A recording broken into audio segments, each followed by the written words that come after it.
welcome to another edition of The Property Show. I'm Matt Turner, and today I have the pleasure of Emma Sear joining me. Emma is a property conveyancer, property solicitor, working for Trowers and Hamlins, a law firm based in London. Emma is very kindly going to talk us through the buying and selling process from a legal perspective.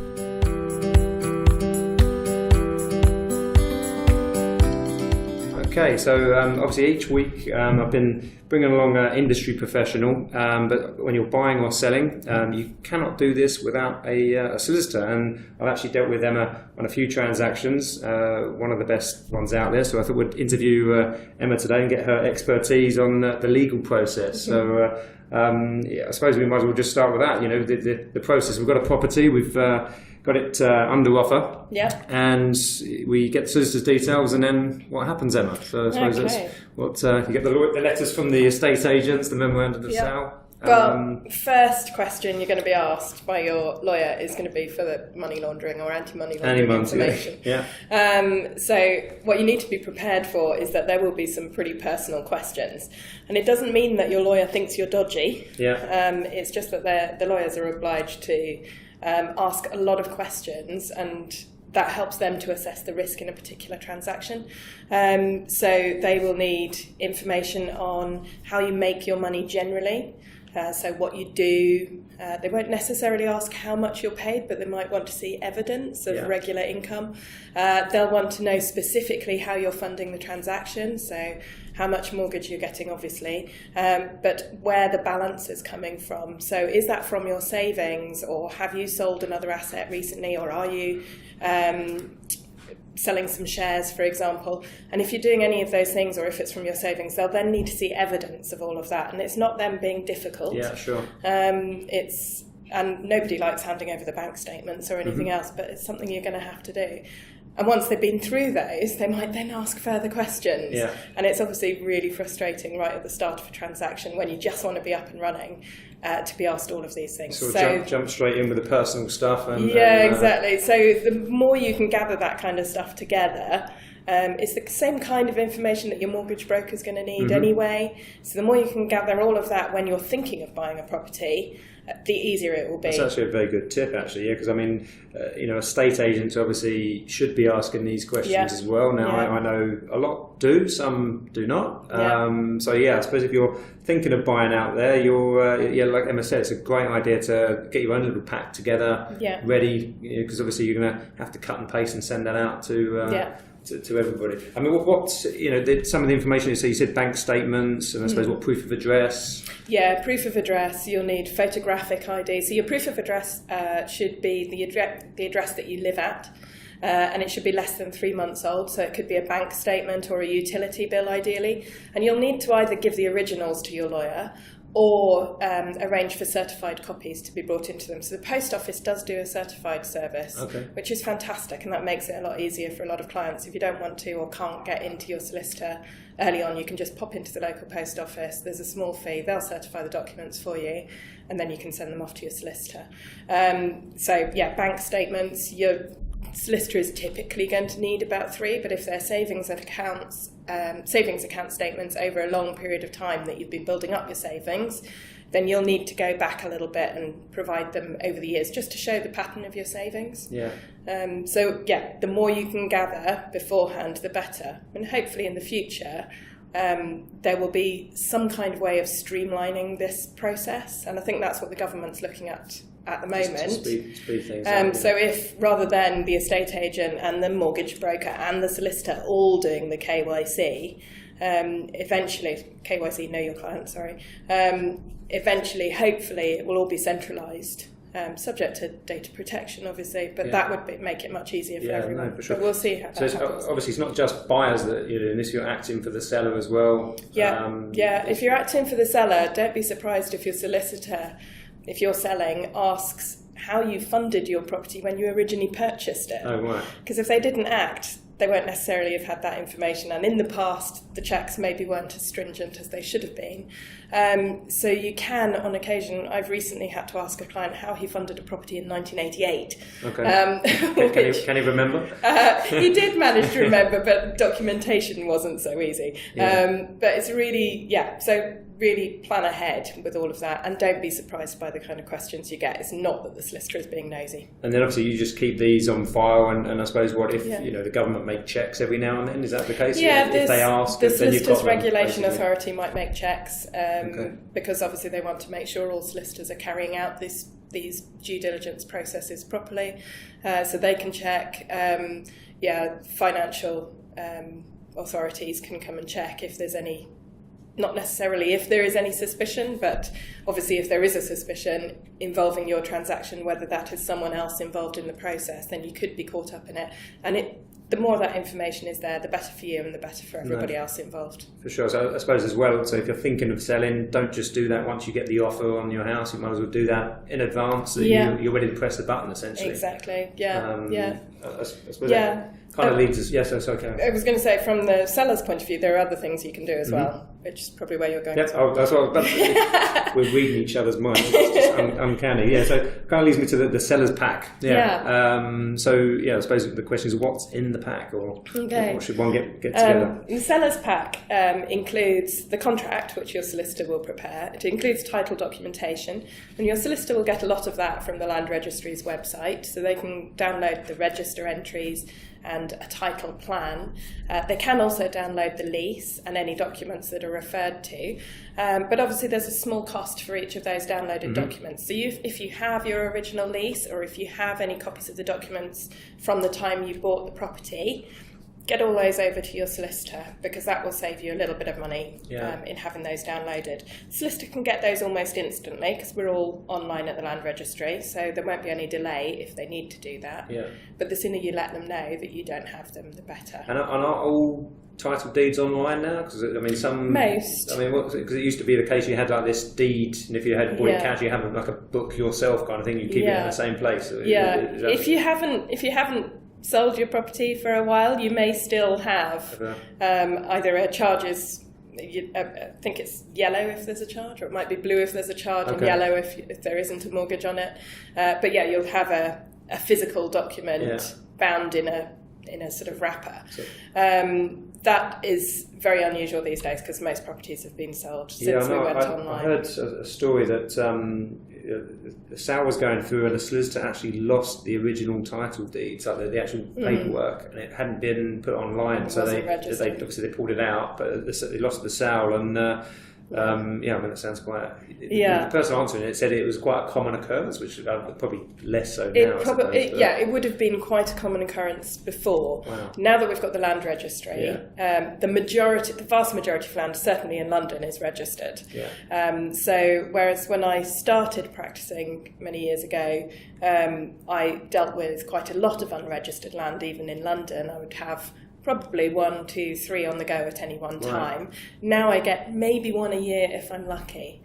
And they are really fascinating. If you're lucky, you said. If you're lucky, because they're really fascinating. Oh, okay. If you've got unregistered land, you really do have to look after your deeds and documents. And it might be that they're held by your mortgage lender and hopefully held safely by them, but lenders have lost them in the past as well.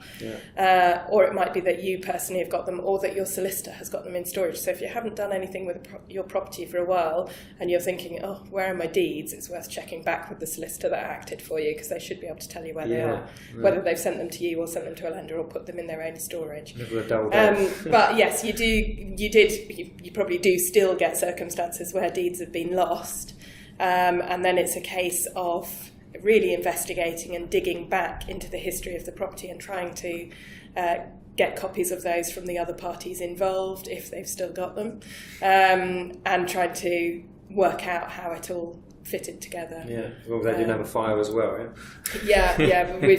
I've heard of firms whose storage units went up in flames in the past, but thankfully not something we have to contend with very much anymore.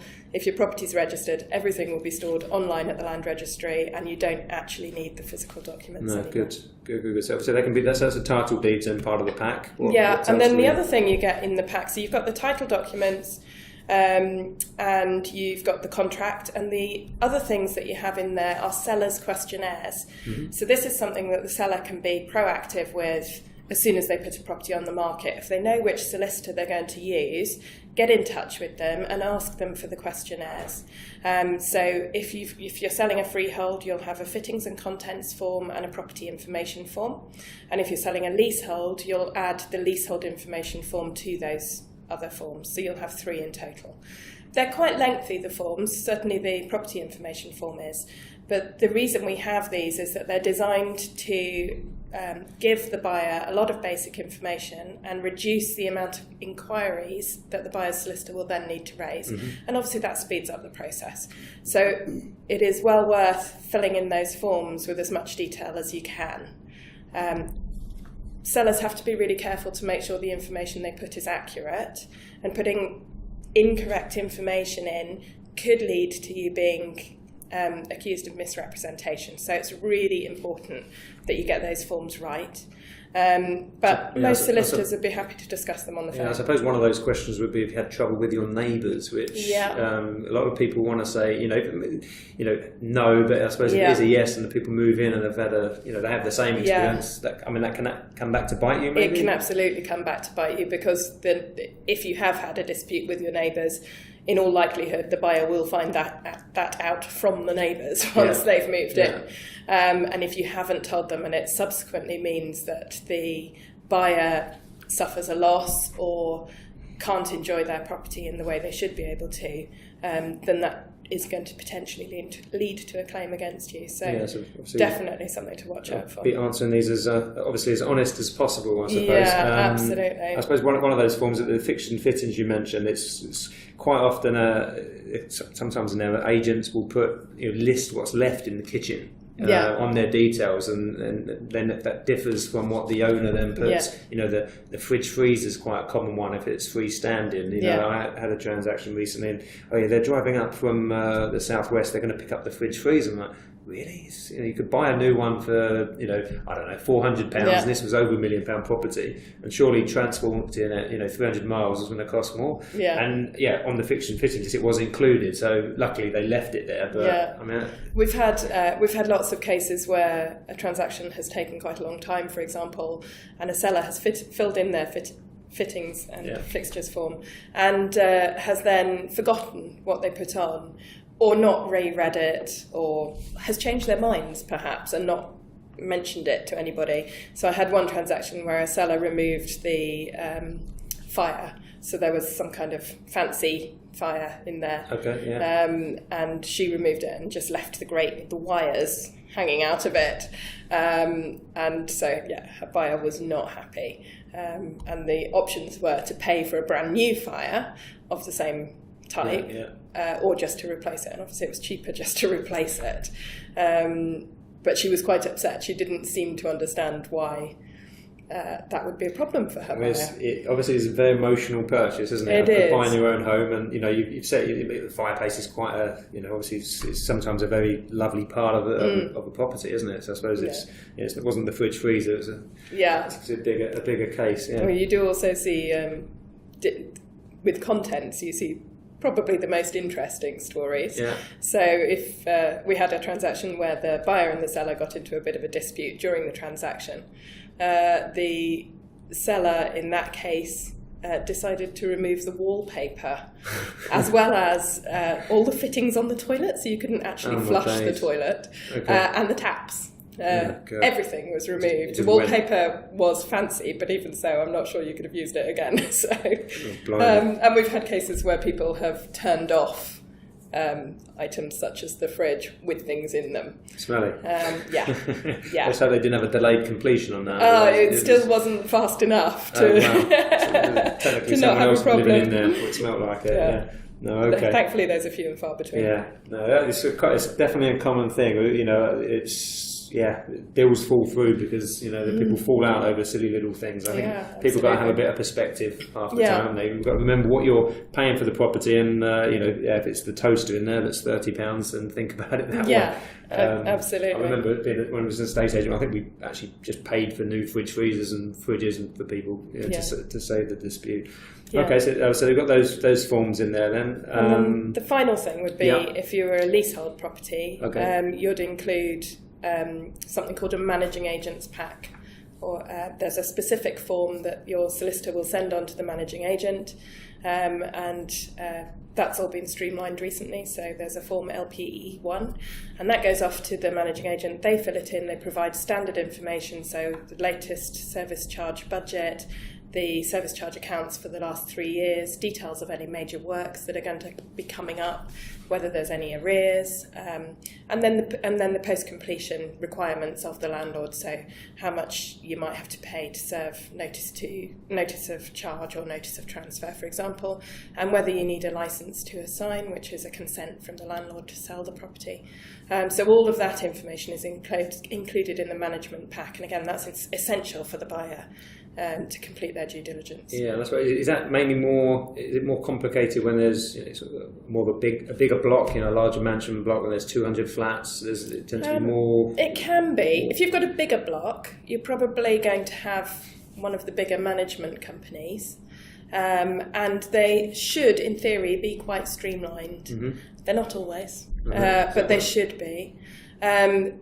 Often you find it's a little bit more difficult where you've got a smaller block, say a converted house, and you've got maybe 4 flats in there, and they're managing the freehold themselves because they share it between them, and then getting the information from them can be quite difficult because they might not necessarily have done audited accounts, for example, or they might not have considered what major works they've got coming up, and they maybe don't follow the processes because they're all involved. Yeah, not professional landlords. And then it can be a little bit more difficult. But as long as if there's a proper management company in place, it should be a fairly easy process. You mentioned fees then. Well, what to get the managing agent to fill out these forms? Some of them are charging.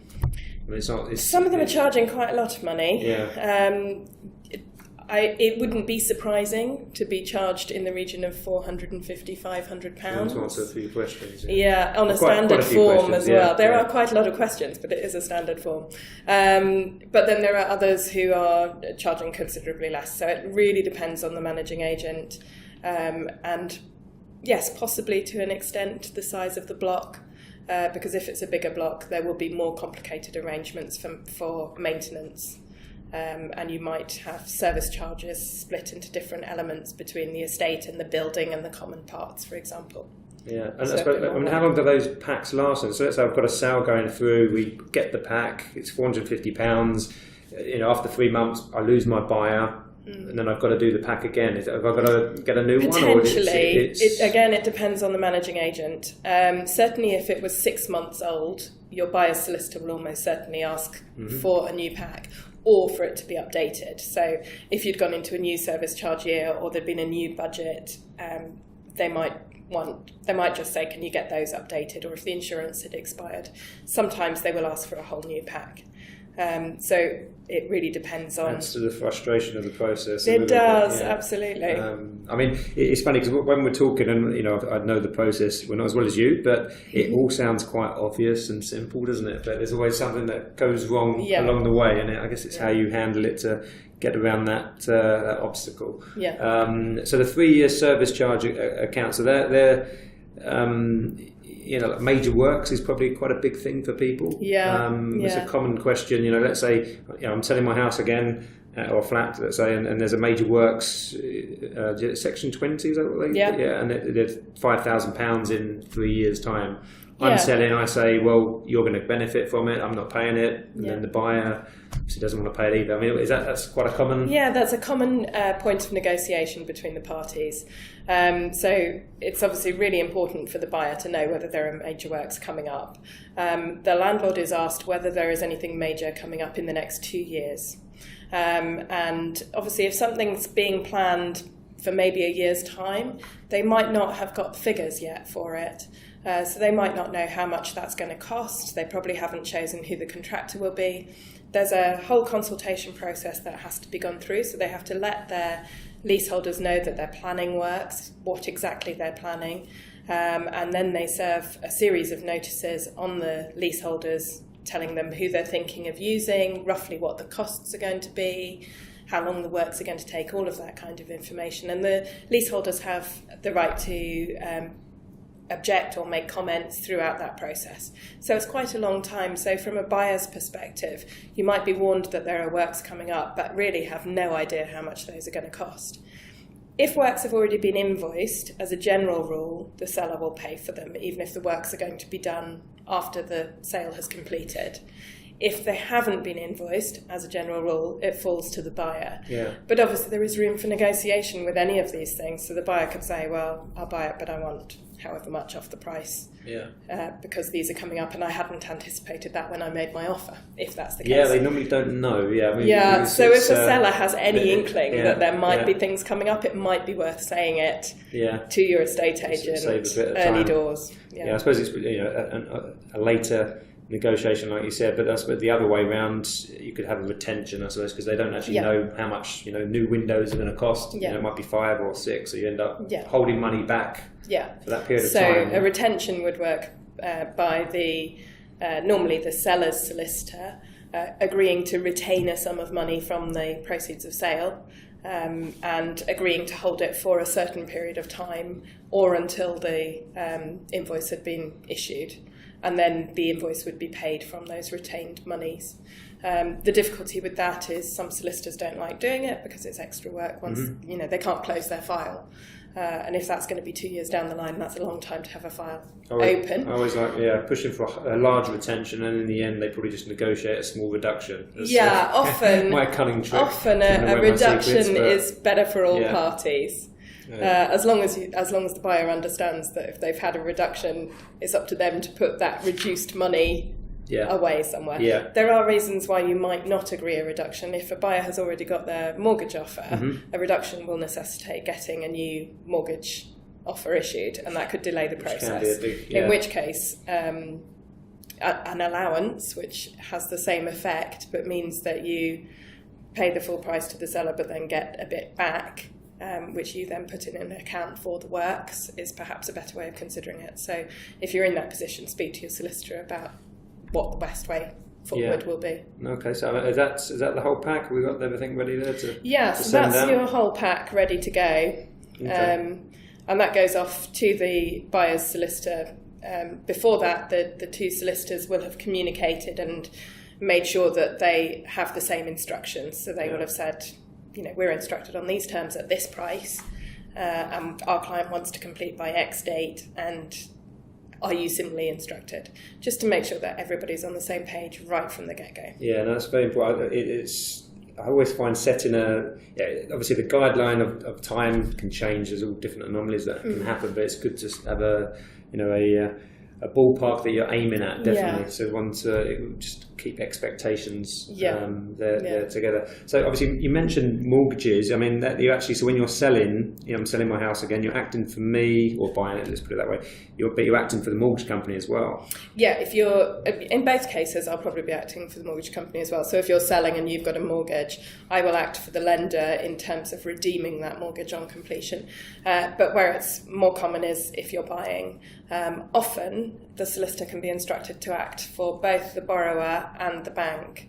And there are things to consider if your lender wants to do that. Obviously, if you have separate representation, so if the bank has their own lawyer and you have your own lawyer, there might be slightly increased costs. Though generally the lawyers that lenders use are doing a lot of this work, so they've got they can keep those costs down. If you're using one lawyer for both the borrower and the bank, you need to consider that if you tell your lawyer something that they would have to tell the bank, they can't not tell them that. So they might come to you and say, you're getting a buy-to-let mortgage, but you've told me that you're going to be living in it, or the other way around. More likely the other way around, actually. You're getting a residential mortgage, and you've told me you're going to let the property out. This is going to be in breach of the I just saw the red flag jump up in the air there as you said it. And immediately you've got a problem, because your solicitor is going to have to tell the lender.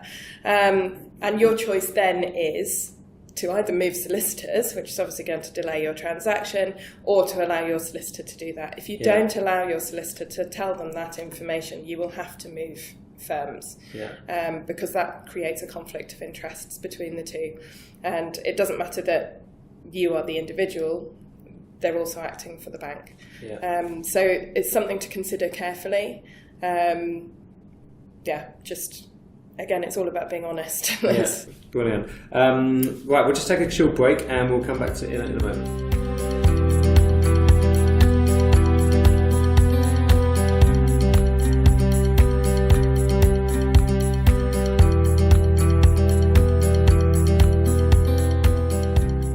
You're listening to The Property Show with Matt Turner of Astute Property Search.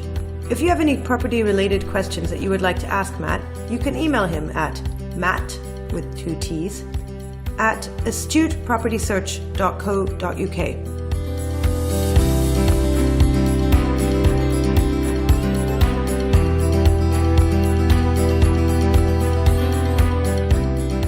Okay, so welcome back. Again, I'm with Emma Sear of Trowers and Hamlins, and we were talking our way through the legal process. I think we got up to probably the next part would be to talk about searches that you have to do. Yeah. What are searches indeed? Okay, so when you're buying property, as well as getting your solicitor to look at the title of the property and make sure that there's no defects and that this is a title you can buy and you can sell on in the future, they will also do searches to make sure there's nothing in the local area that might impact on the value of the property potentially or your use of the property. So they will certainly do a local authority search, which is a search carried out at the local authority. It looks at planning, so what planning permissions have been granted for the property in the past, whether there's any enforcement, so breach of planning that might have occurred, and if there is, they'll dig into that to make sure it's not a continuing problem. They'll make sure that the property actually has planning permission for what it is, so if there's been extensions on the back, did the seller get planning permission for those? Because if they didn't, there's a risk that enforcement action will be taken against you. And that search also confirms whether the road in front of the property is adopted. You want it to be adopted by the local authority, which means that the local authority pays for the maintenance of the road, and that you're not required to do that. Because I think I've read houses that used to own up to halfway to the middle of the middle of the road. Was that if right? it's unadopted, you own, or you're responsible for, up to the middle of the road. It's the same for rivers, actually, weirdly, as well. You're responsible for up to the middle of the river. Fish in there are yours, right? when no, not necessarily. But yes, and obviously there can be quite a lot of costs involved in maintaining a private road, together with your neighbours or whoever else uses it. So you really want it to be public and adopted. And there could be access rights with a private road as well, whether you've got the right to cross it. So it brings up all of that information. It tells you whether the building is a listed building, because obviously if you're buying a listed building, it really limits what you can do to it. Mm-hmm. It tells you whether it's in a conservation area, and obviously lots of people want to buy in a conservation area, or it's good for your house price.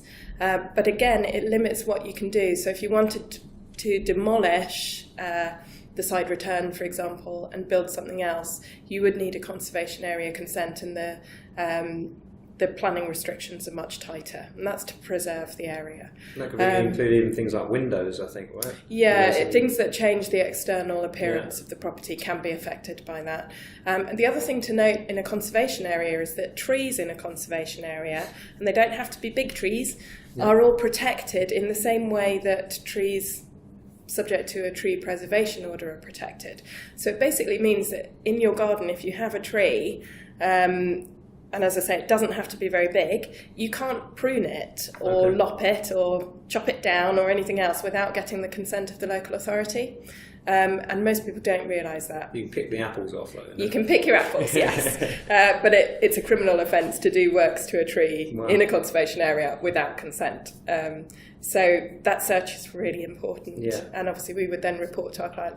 We also do a drainage and water search, and that tells you that the property is connected to the drainage and the sewerage system, and that it's connected to the mains water supply. Again, that's really important. If you've got private water supplies, there are a whole host of extra questions your solicitor would need to ask, and the same for private drainage. It shows you on maps where the drains are. So if, for example, you had a drain running down the back of your property, sort of across the patio, that might affect how you build any extensions in the future, because the water authority might need access to that sewer or drain. So that's really important. We also do searches such as environmental searches to make sure that there's no risk of contaminated land. which might have implications for you in terms of clean-up work in the future or health issues.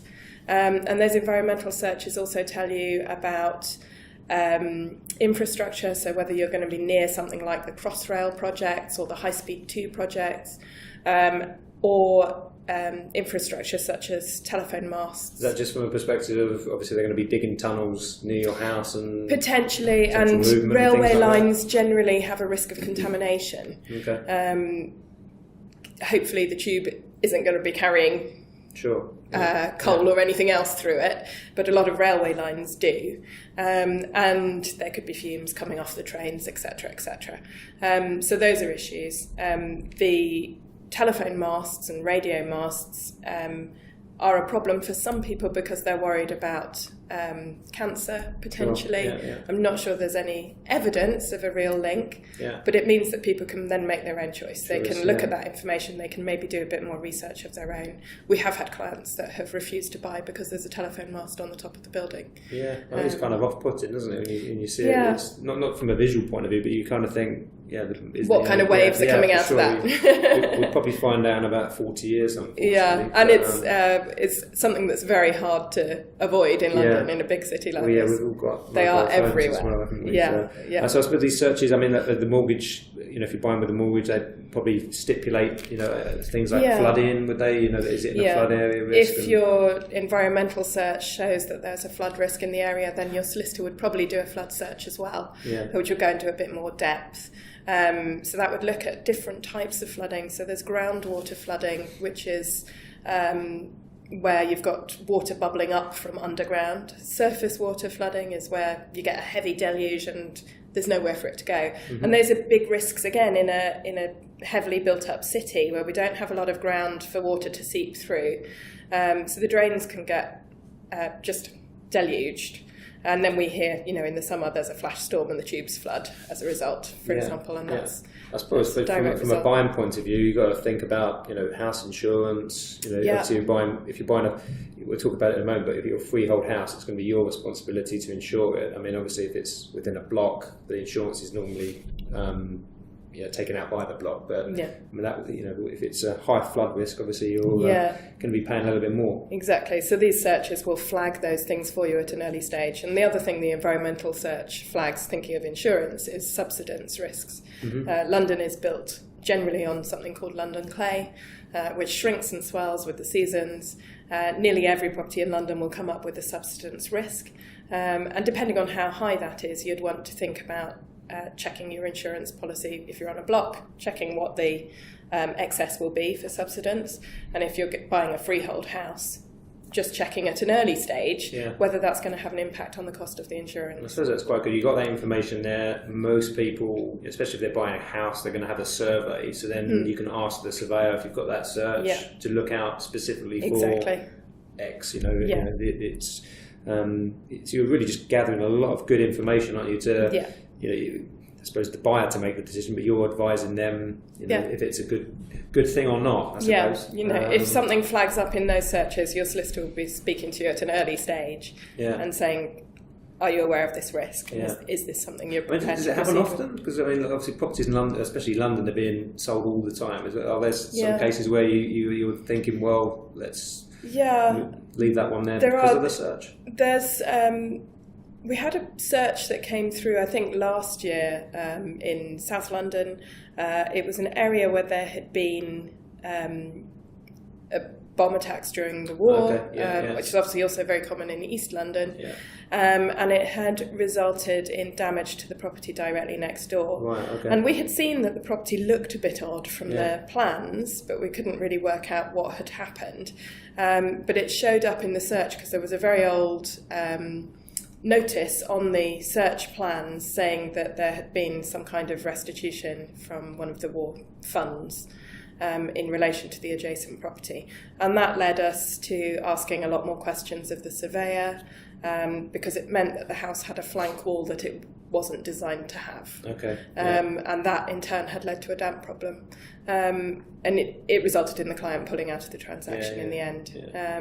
So that search was really useful. Obviously, other people had seen that before and taken a view. Yeah. Well, I suppose, in many ways you could look at the agent's definitely going to say, well, it's been up for 70 years since, it's okay. There's a point there, but, I suppose it's your element of risk, isn't it? What you want to take. And whether you're prepared to take on damp works and all that kind of thing. No. And each buyer is different. So. Yeah, no, for sure. Yeah. So, we keep mentioning it, leasehold, freehold. I suppose the definitions between the two, it's always especially foreign buyers, when I'm dealing with them, they tell me, it's got 72 years on the lease, for example. I'm renting, aren't I? How do you answer that question? What's Well, when you are renting, so if you were renting a house, normal renting, that's a lease as well, but we call it an assured short-hold tenancy agreement.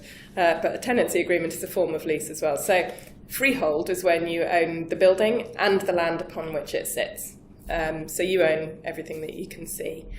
You also own the airspace up to a certain distance above the property and the subsoil down to a certain depth.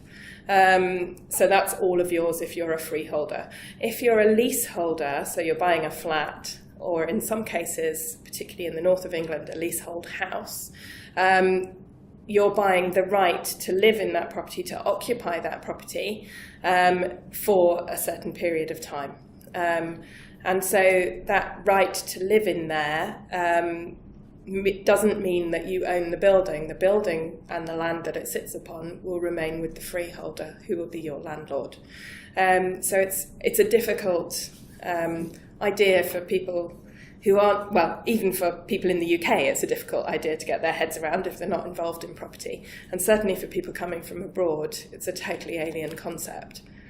We were taught at law school to think of it like a banana. Okay. So the banana skin is the building itself, but if you're the leaseholder, you own the good bit in the middle. So, and it's the same. It's a similar analogy to beneficial ownership, which is something people have to consider later on in the transaction. Okay, and obviously the other quirk to this system is the share freehold.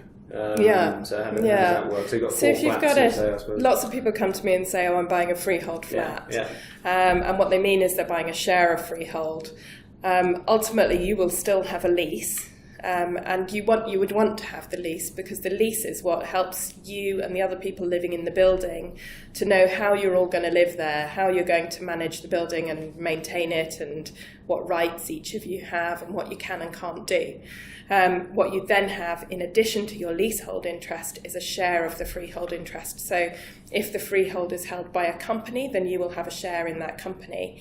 Or if it's held by individuals, say it's a building split into 4 flats, you will be added onto the freehold title with the owners of the other 3 flats.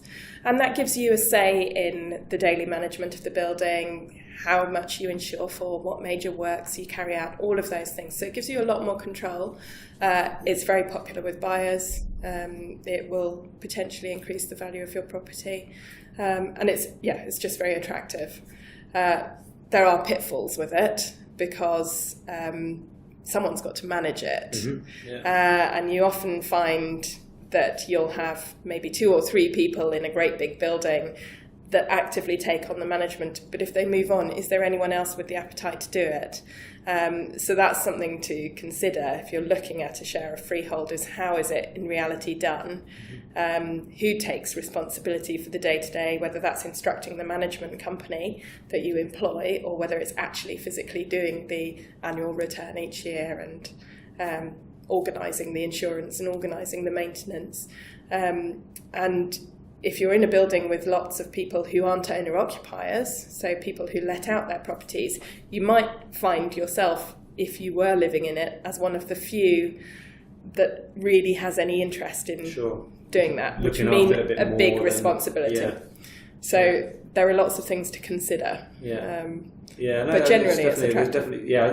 in the whole, I totally agree. Yeah, it's more attractive, but there are, like I said, there's situations where sometimes it's better just to have a very long lease because you don't want the headaches of getting involved in the AGM every year. That you don't have to go to, obviously, but someone's got to. Someone's got to, and it might fall to you if no one else steps up to the plate. It could be, there's 4 of you in there, and you're the new ones just brought in, and the other 3 really know each other. So then you don't get much of a, your vote doesn't really count in a lot of the ways. Yeah.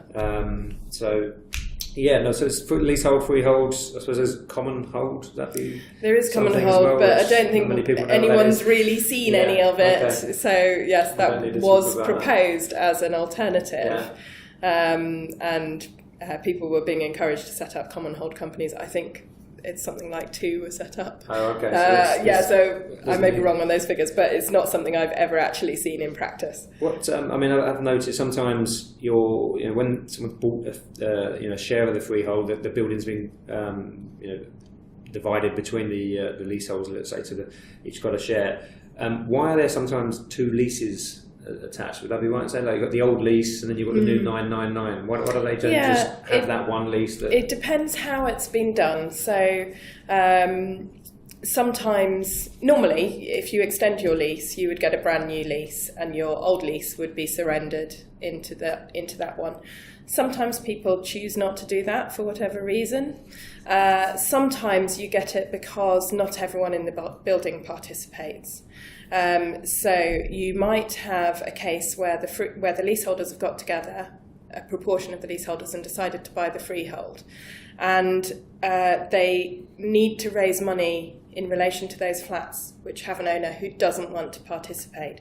So they'll find an investor to come in. Yeah. And that investor might be granted the 999-year lease of the property, which is reversionary, so it doesn't start until the old lease finishes. Right, okay. But it means they've got that interest. And when a buyer comes along and buys that flat and decides they do want to participate in the freehold, they would then buy that lease, the long lease, from the investor. So that's a common reason that comes about. It's all a bit complicated, but it does happen. The other reason sometimes you get people with a share of freehold who still have a 60-year lease and haven't bothered with a 999-year lease is because they go through the whole process of buying the freehold and then take a big breath when it's over and just put off extending their leases because they think, we can do it. So there's no rush until suddenly someone wants to sell or refinance. And then because lenders won't lend generally under 72 years. Is it 72 now? I think it's 72. Yeah. I suppose it would each probably different be an average. On average about 72. I mean, if let's say someone's buying a cash purchase, which obviously they can buy a property with 12 years essentially. But what I mean, for you acting for them, what would you kind of think in London was getting a bit short? You'd say to them, look, hang on a minute. Basically, we advise our clients not to let their leases go under 80. Because as soon as you do, the costs of extending it start to go up significantly because the landlord gets extra compensation. It's the marriage value. It's the marriage value, So basically, its full value at 80. Is that right? Yeah. So basically, the closer it gets to the lease term being finished, the landlord is rubbing his hands and anticipating that he's going to get that property back. 80 years doesn't seem very close to me. But unfortunately, we're not going to live another 80 years. No, but that's when it's deemed to be him starting to rub his hands. So he gets compensation under 80 years. So we always advise our clients to consider extending well before that. And if you're buying a lease that is very close to 80 years, you need to think about probably getting your seller to put the claim in for a lease extension as part of the buying process. Because if you don't, you have to wait 2 years after being registered as the proprietor before you can make a statutory claim. And obviously if you've got the price going up year on year, if you get your seller to do it, then you can take over the existing claim. So that's a much faster way of doing it. Pass the benefit on to you. Right, so back to the process then. So you're dealing with you're the acts with the seller, you're dealing with the buyer solicitor. You've got inquiries going backwards and forwards. I mean, do you guys always fall out? Always sometimes look at it, the lawyers between each other. I see sometimes the word and you think, wow, they're really at it each other. Sometimes. Generally, lawyers are pretty good at being civil to each other, and it's a small market, so we do all know each other. Is that just the love-hate idea from the estate agent? Or is this kind of a love-hate thing between solicitors and estate agents? Obviously, you can get, if there's lots of people involved, you can get Chinese whispers going on, which causes a problem. Or you can get people saying, "Oh, so and so is holding it up," when blah, blah, they're blah. really not. Yeah. So. Yes, it can get heated. Generally, people behave professionally. Okay. And the other thing is, even for a solicitor, you care about your client. So if your client's getting stressed by a particular point, it's not good for anybody. Yeah, it can then get a little bit terse, perhaps, between the lawyers. How can estate agents help solicitors better? Because when I first started, I had no idea what I was doing, and had a sale going on. I'd probably been working there for 3-4 months. And they said, phone the solicitor. And I don't know what to say. And no one was really telling me what to do. I was probably one of these guys, have we exchanged yet? Which must be the worst question that you could ever get. So, how can estate agents help you, or do they help you? They do help, yeah. A lot of solicitors won't take agents' calls, which I think is a big mistake, because the agents can be really, really useful. They're in direct contact with both parties. So if I want to get a message to... if I'm acting for a buyer, for example, and want the message to go out to the seller that I don't think something's happening, or I want them to give their solicitor a nudge, for example, I'll probably speak to the agent and ask them to speak to the seller, rather than the agent chasing the solicitor. The solicitor might ignore them. They're not going to ignore their client. So in those senses, that's really useful. Agents can run around and get planning documents, perhaps from the local authority if I can't download them. And they can certainly do a lot of negotiation for you on the finer points, which aren't really legal points. Mm-hmm. So they can be really, really useful, and they do keep a transaction flowing, where it becomes a little bit more not so useful as if you were getting calls every day saying, have you exchanged, which does occasionally happen. But most of them are pretty good these days. I did it once. I apologise for back then. It wasn't me. Okay, so obviously we mentioned exchange of contracts. When does that actually happen then? So once the buyer's solicitor has had all their searches back, once the contract has been agreed, so there might be some negotiation on the terms of the contract, once that's all agreed, and once the inquiries have gone backwards and forwards and been fully answered, and the parties are all satisfied that they know what's going on, the buyer's decided they definitely want to buy the property, they've got their mortgage offer in place, then you can go ahead to exchange. An exchange of contracts, lots of people think that means the solicitors meet and physically swap documents at the same time. It's a nice idea. That used to happen a long time ago. It doesn't happen anymore. So it basically means a phone call between the two solicitors. So we'll each have spoken to our own clients, got authority to go ahead and exchange, check that the terms are all agreed, and then the solicitors phone each other. And we run through the terms of the contract together, make sure we're both looking at the same document and that we've both got signed documents from our clients. And then we agree what date we're exchanging on. So today's date, for example, we're going to complete on a date 1, 2, 3 weeks ahead, and we'll write down the specific date, and we put the date of the contract on it, put the time that we've exchanged, and our names, and then we once the phone's been put down, that's exchange done. Everybody's bound into a binding contract that can't be changed. The only way it can be changed is with the mutual agreement of both parties. So it's fairly unusual for it to be changed once exchange has taken place. And then to finalise that exchange, what we do is post each other our part of the contract. So if I'm acting for the buyer, I end up with the seller's contract and vice versa. And the buyer will also pay the deposit at that stage. So their solicitor will need that deposit before exchange, so they can send it straight over to the seller's solicitor. That'll be a big 10% of... it's not really 10%, I suppose it can be it can be other amounts. We wouldn't normally recommend it being any more than 10%, because then it could be deemed to be a penalty. And that's not looked on favourably in the event of a breach of contract. So normally 10%.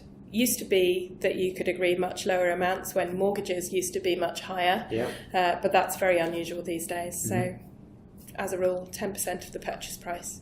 I mean, do you see many abortive sales after you've exchanged? After exchange, no. We do see some, sometimes with new builds, if you've exchanged 3, 4, 5 years ahead of time, circumstances might have changed by the time you get there, and you might decide that actually I either can't afford to buy this property or I don't want to buy this property, and occasionally you see those fall out of bed. I suppose the situation on that is if you've bought, say, off plan, and let's just say easy numbers, you bought at £100,000, I wish you could buy something for that level. You put down 10,000 5 years ago, and the market changes, and you bought it thinking it was worth 100 back then, and now it's worth 80. Yeah. I suppose that situation you're thinking, do I want to go ahead? Because you've technically lost 20, haven't you? Exactly, because the seller's unlikely to drop the price. They might do, but it's unlikely because you're bound into that contract. But then I suppose the seller can sue you for the rest? Yeah, so they could, in theory, sue you for specific performance, which means that they apply to the courts to make you buy the property. But obviously, if a buyer can't afford to do that, it's very unlikely that the courts would deliver that judgment. But they can, if you breach a contract, the breaching party, so if it was a buyer that breached a contract, the seller can then charge interest for every day that you don't complete. Basically, I'll start at the beginning. So you exchange contracts for completion today. You fail to complete today. It doesn't mean that the contract then falls away. So the seller would then serve you with something called a notice to complete. And that gives you 10 working days from receipt of that notice in order to get your act together and complete the transaction. And in that time, lost my train of thought. Sorry. The seller would serve that notice to complete. In that time, you have to get your act together. That's why it's good. We don't like fail. And if you then fail to complete, so if after the 10 working days you don't manage to get your act together, then the seller can withdraw from the contract. They'll charge you interest for each of those 10 working days plus the weekends. So every day that you're late, you'll be charged interest. They can charge you for serving that notice on you, and they can charge you for any losses they incur. So sometimes you'll get a situation where people are moving, someone doesn't get out on time on the day of completion, and you've got people sitting in vans and they've moved out of their place and someone else has moved into it. You'll end up with hotel bills, for example. That's not uncommon.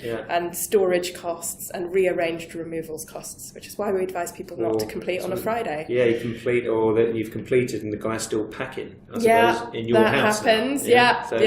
Wow. Yeah. That's all very, very complex. So, it's obviously a big, a lot of people, I remember when I was an estate agent, they were like, that blimmin' solicitor didn't help me out. But really, there's so much involved to it.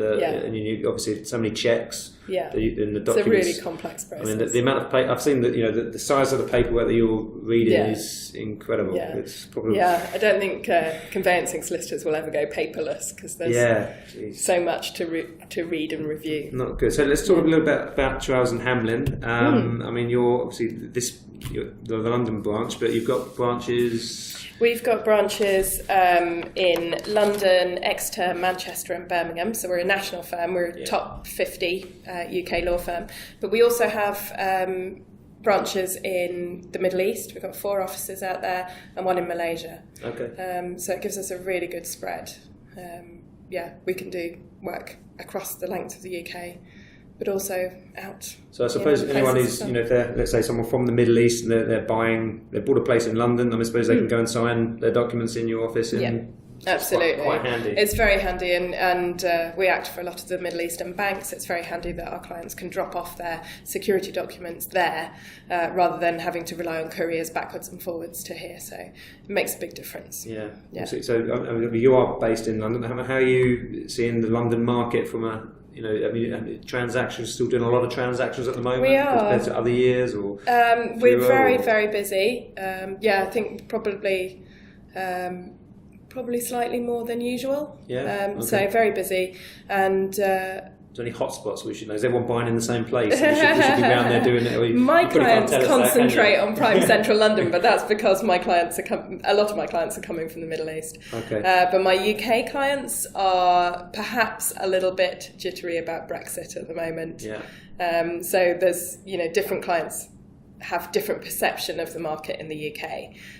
Middle Eastern clients want somewhere safe to put their money, so they still see London as a fantastic place to invest.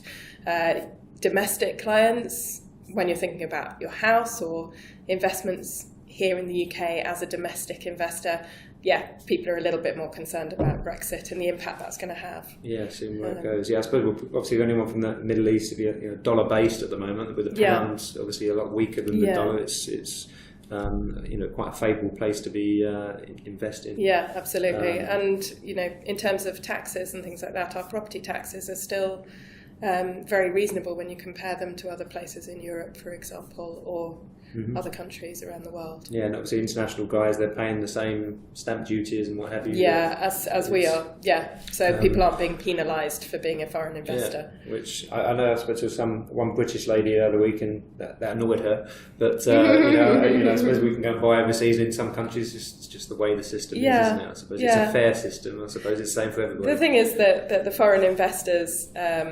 Yes, it's obviously a political hot potato, but the foreign investors do come over and spend a lot of money in the UK, and they're paying UK taxes on the assets that they have here and the money that they spend here. So you don't want to put them off entirely. No, for sure. So Emma, it's fantastic. How can anybody get in contact with you if they're thinking of selling their house or they've just bought one and they need a fantastic solicitor? How can we get in contact with you? Well, pick up the phone at Trowers and Hamlins. Give my number, 0207 423 8106. I'd be very happy to talk anything through with anybody. Fantastic. Or email address maybe? It's ES for sugar, EAR, at Trowers, which is TROWERS.com. Fantastic. Well, that's brilliant. I hope you've all enjoyed the legal show today on the UK Health Radio. Thanks, Emma. Great, thanks.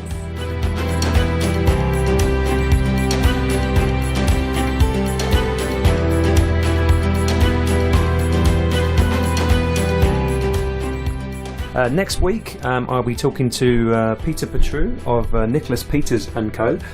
He's an accountant based in London, and we're going to be talking about tax implications if you're buying or selling property in London, or in the UK, in fact. The marketplace, I talked to Robert Evans. He manages property in London, has a slightly different way than the standard high street estate agent in managing property. So look forward to speaking to you next week. That's Matt Turner on the UK Health Radio.